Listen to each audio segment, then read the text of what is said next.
Olá, pessoal! Hoje vamos falar de um tema essencial: a saúde do homem. Afinal, estamos no Novembro Azul.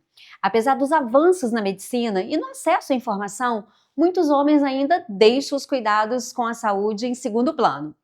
E para tirar dúvidas e quebrar tabus, está aqui comigo o Dr. Pedro, ele que é médico, e vai conversar conosco sobre prevenção, autocuidado e qualidade de vida masculina. Seja muito bem-vindo, Dr. Pedro. Denise, muito obrigado. É uma alegria enorme estar aqui novamente, né, compartilhando um pouquinho mais desse conhecimento e informando a população de uma maneira muito simples e correta. Porque informação é vida, né, doutor? Exatamente. Informação, a gente precisa de informação a todo tempo, né? E por falar em informação, é verdade mesmo, ou é um mito em que os homens geralmente têm um autocuidado, vão aos médicos com menos frequência do que as mulheres? Isso no dia a dia é comprovado, doutor? Realmente, Denise, o homem ele se cuida menos do que a mulher. Isso é um fator histórico. O homem ele focou muito no trabalho e esqueceu um pouquinho da sua própria saúde, do seu autocuidado. Também temos que levar em consideração que uma medicina preventiva, uma medicina de autocuidado, ela foi muito mais investida, ela foi muito mais ampliada para a saúde feminina e das crianças, né? na parte da pediatria. E acaba que o homem ficou ali de lado. Então, quando a gente fala de prevenção, associa mais as causas femininas do que as masculinas. Até porque tem toda uma questão cultural também, né? O homem ele tem que ser forte, ele tem que ser um super-herói, ele tem que estar pronto para tudo, e às vezes se esquece de se cuidar, né? Como você disse. Exato. E as mulheres já foram criadas para cuidar, né? Já é o instinto materno, o instinto feminino, de cuidar e autocuidar, né? Outro fator importante, Denise, é o medo também. O homem ele não busca esse cuidado ambulatorial de rotina, né?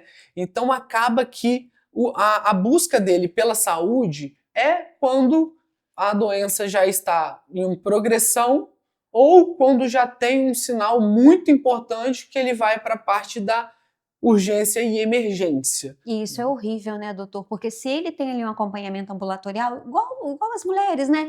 Uma vez por ano ao ginecologista, ou em menor tempo, enfim. Se tivesse essa rotina já ao longo do tempo, ele não buscaria o serviço só na emergência, né? Exato. Fora o medo, né? Fora o medo de chegar ao médico, o contato médico, ter alguma coisa. Só que temos que levar em consideração que é muito importante você ir ao médico quando você não tem nada. É realmente importante ir, porque dali a gente tira muitos obstáculos que atrapalhariam o percurso da doença. Sim, você falou num ponto muito importante que é o medo, porque a gente tem que colocar, os homens têm que colocar o medo de lado, ir ao médico quando realmente não tem necessidade, fazer a sua prevenção, porque é o diagnóstico precoce que salva vidas, né? Exatamente. Nós estamos no Novembro Azul e o câncer de próstata mostra isso. Quando diagnosticado de maneira precoce, nós temos até 90% de chance curativa. Agora, doutor, tem uma coisa muito interessante, porque as mulheres, além de se cuidarem mais, também tem aquela bolsinha de remédio ali sempre na bolsa.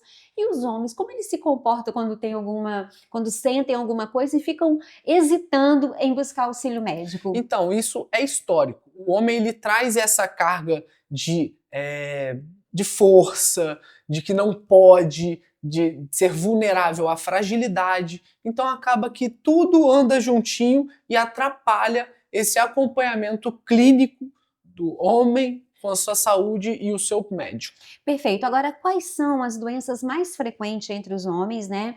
E aquelas que merecem mais cuidado, mais atenção? As doenças que eu colocaria ali com mais atenção são aquelas evitáveis. Quando a gente fala de saúde masculina, é importante, Denise, a gente levar em consideração o histórico familiar, né? O nosso tratamento ele tem que ser individualizado. Cada pessoa se comporta de uma maneira, traz uma carga genética importante, então isso vai variar de pessoa para pessoa. Mas é importante a gente ter atenção na investigação de uma diabetes, hipertensão, algum histórico familiar positivo para doenças, alguma cardiopatia. No caso do câncer de próstata, o homem que traz um histórico familiar positivo, começar a investigação ali a partir dos 45 anos, de um acompanhamento anual com um profissional médico e a gente ter esse autocuidado mesmo. Perfeito. Isso não significa fragilidade. Com certeza. Não significa que tem que se ficar buscando algo no organismo, mas tem que prestar atenção em si mesmo e aos sinais que o corpo manda, né, doutor? O corpo manda muitos sinais. Exato. Uma coisa que eu acho interessante, Denise, é que geralmente quem busca o primeiro atendimento para os homens são as suas esposas, que vêm ao consultório, fazem todo o seu cuidado de rotina e logo em seguida trazem os seus maridos, os seus esposos para também terem esse cuidado. Que bom, né? Que bom que isso acontece. Agora, doutor, quando você fala de doenças, por exemplo, da genética, né? Por exemplo, se o pai de um homem teve um câncer de bexiga, um câncer de próstata, a propensão dele ter, então, é maior do que uma pessoa que não teve um pai com esse tipo de neoplasia. Exatamente. É maior, porém, a gente tem que sempre levar em consideração a individualidade de cada paciente.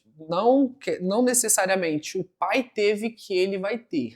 É um fator de risco. É um fator de risco a mais, uma luzinha a mais na nossa atenção a esse paciente. Então, a nossa busca fica ali em torno de a gente consegue sondar melhor o que a gente vai buscar. Perfeito. E é por isso que a Trino cumpre um papel tão importante, né, de fazer essa medicina da família, esse médico da família, porque acompanha ali, como o senhor disse, não só a mulher que vem buscar atendimento médico, mas a família inteira, né? Exato, exato. Acaba que a gente consegue cuidar, acompanhar e assistir, né, esses pacientes de uma forma bem individual, bem de perto mesmo, trazendo todo o acolhimento que o ser humano necessita. Perfeito. Agora, doutor, muitos homens têm resistência, né, não só a procurar o médico, como também seguir as recomendações médicas, como, por exemplo, alguns tipos de exames, né? Quais são os principais exames que o homem não deve ter medo de fazer e que deve fazer com uma certa frequência, obviamente respeitando aí, como você já disse, a particularidade de cada indivíduo?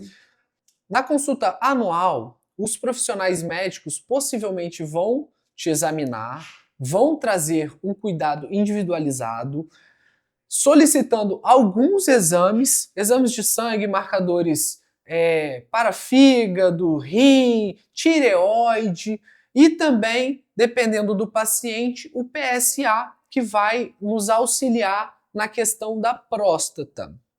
Dentro também desse conjunto da consulta, nós vamos abordar com as orientações relacionadas à atividade física, alimentação, como que ele tem, se ele tem algum vício, é etilista, é tabagista, o que vai prejudicar ele a ter uma melhor qualidade de vida. Então a gente faz uma abordagem bem completa em todos os âmbitos. Não só a questão de exame, mas a questão do dia a dia dele.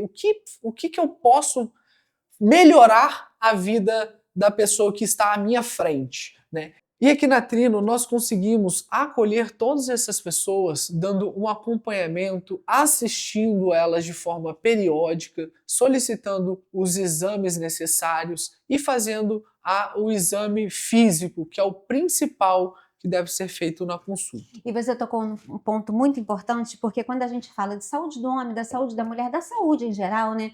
A gente fala muito da prevenção para que a gente não necessite de medicamento, para que a gente não necessite de procedimentos, né? Além de alguns exames, conforme você já disse, que devem estar aí na lista, né, do homem a partir de uma certa idade ou não, quais são as outras orientações para que o homem possa viver com qualidade e prevenindo, né, de algumas doenças? Exatamente, Denise. A questão da qualidade de vida, isso é muito importante. Sempre que entra alguém no consultório, eu penso, o que eu posso fazer para melhorar a vida dessa pessoa, né? Seja mulher ou seja homem. Então, a nossa abordagem deve seguir também algumas orientações, como ela apresenta algum vício, é etilista, é tabagista, tem alguma compulsão na parte alimentar, não tem, né? Então, toda essa abordagem mais completa, visando a melhoria do bem-estar dela, sedentária, não é? Obesidade. Obesidade, que é um fator muito importante, né? Que a maioria das pessoas aí estão enfrentando essa dificuldade. E aí é do sistema, né? As comidas industrializadas, o estresse, a correria, esse mundo high-tech, né? Exatamente. A obesidade, ela é um fator de risco para diversas outras doenças, né? Então a gente não pode se acomodar quanto a isso. A gente tem que enfrentar, ver o que nós podemos mudar na vida dessa pessoa e entrar na luta junto. Com certeza. E deve ser muito comum também você ouvir no consultório: doutor, mas eu não tenho tempo, eu levanto às 5 da manhã e às 6 eu coloco o menino para a escola e chego em casa de noite, eu já chego cansado. E são 1001 desculpas para que a gente não cuide da atividade física, para que a gente não faça uma caminhada. Isso com todo mundo, né, gente? Não só com os homens, com a gente também. É sempre uma desculpa, né? Que abordagem, que conselhos, né, vocês, enquanto médicos, dão a essa pessoa que está ali protelando e que não tem uma atividade física? Denise, isso é uma coisa que acontece muito. Doutor, não tenho tempo. Aí eu pergunto, quanto tempo que você fica no telefone? Muito tempo, né? Só, basicamente, este tempo gasto no telefone, nós passamos mais de 3 horas, 3, 4 horas no telefone. É algo muito preocupante, né? Preocupante, exatamente. Que são horas que nós poderíamos estar cuidando de nós mesmos, né? Cuidando da nossa saúde, da nossa integridade, da nossa família.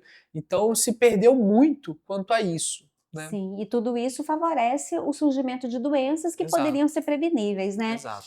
Ainda há muito preconceito, né? Quando a gente fala, por exemplo, em Novembro Azul, quando a gente fala de câncer de próstata, quando a gente fala de exame de PSA, de toque retal. Por que ainda há tanto preconceito com os homens? Eles ainda são levados pelas mulheres também ao urologista? Como que é isso no dia a dia?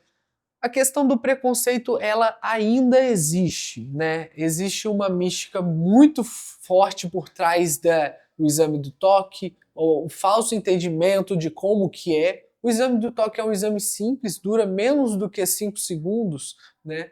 É bem superficial, mas tem grande importância. É através do exame de toque e do PSA, os dois exames que se complementam, né, que nós vamos observar como aparenta estar aquela próstata aumentada, diminuída, normal, a textura dela. Então tudo isso é de suma importância para a gente entrar na prevenção da doença. E ele é um exame complementar, né, doutor? Porque assim como a gente vai no ginecologista e tem o exame preventivo, que a gente colhe ali o material, vai para a citologia, como tem o exame de mama e também, vamos dizer assim, um exame de toque, porque o ginecologista também precisa apalpar os ovários, ver como o tamanho do útero, a gente também passa por isso, né? Então são exames complementares para se chegar a um diagnóstico preciso. Sim, sim. Sem o outro é capenga, exato, né? Exato. Um complementa o outro. Exatamente, um complementa o outro. Doutor, eu gostaria que você deixasse uma mensagem, né, para os homens que estão nos assistindo. Mais uma vez, a gente lembra que Novembro Azul é um mês voltado à saúde do homem. É uma data, né, que foi institucionalizada no mundo inteiro pelo fato do combate ao câncer de próstata. O fato é que a gente tem que cuidar da saúde o tempo todo, né, que tem que estar atento o tempo todo, mas em especial nesse mês, já que a gente fala para os homens e dos homens, que mensagem o senhor deixaria para eles? Eu falaria o mesmo que eu falo no Setembro Amarelo. Setembro Amarelo, ele acontece o ano inteiro. Assim como o Novembro Azul, ele deve acontecer o ano inteiro. Não só agora, lógico que agora os holofotes se viram para a prevenção do câncer de próstata. Mas é muito importante que você, homem, busque esse cuidado, busque esse acolhimento de algum profissional médico que vá dar o devido seguimento, né, aos seus cuidados de maneira geral, para que você tenha um bem-estar, uma qualidade de vida, que lá na frente você colhe esses frutos, né? Que a gente olha para trás, olhamos para trás e falamos, às vezes é tarde. Exatamente, aí realmente é tarde, né? Exato. E mudanças de hábitos, de modo geral, vão te dar um ganho muito bom lá na frente. Alimentação, atividade física, buscar hábitos saudáveis. Hoje, numa vida muito digital, de uma alimentação muito rica em embutidos, enlatados, né? A nossa sociedade ela perdeu uma base muito simples, que é o vínculo social, a parte de você ter o seu momento, relaxar em uma praça, buscar uma caminhada, uma leitura, hábitos saudáveis que vão te levar num ganho futuro que é importante. Com certeza. Para finalizar, se os homens que estiverem nos assistindo tiverem uma necessidade, vem para Trino, porque aqui você vai ter uma escutativa, você vai ter profissionais capacitados a acompanhar o seu dia a dia, devolvendo ou mantendo a sua qualidade de vida, né, doutor Pedro? Melhorando, sempre melhorando. A gente sempre busca dar uma abordagem individualizada para que traga um melhor conforto, traga uma melhor qualidade, não só naquele momento, mas a longo prazo. Isso que é o mais importante, né? Quando a gente fala de saúde, a gente tem que falar no âmbito completo. Hoje a saúde mental, né, tá em alta, então tudo isso é importante. A gente já traz esse homem que não quer cuidado, ele não quer ser cuidado, já tem uma rigidez quanto às fragilidades. Então, quando ele chega no nosso consultório, a gente tem que arranjar alguma forma de grudar, ficar um pouquinho mais e cuidar de uma maneira melhor para que a gente possa ter ele ali, ter uma adesão positiva ao tratamento, às orientações. Perfeito.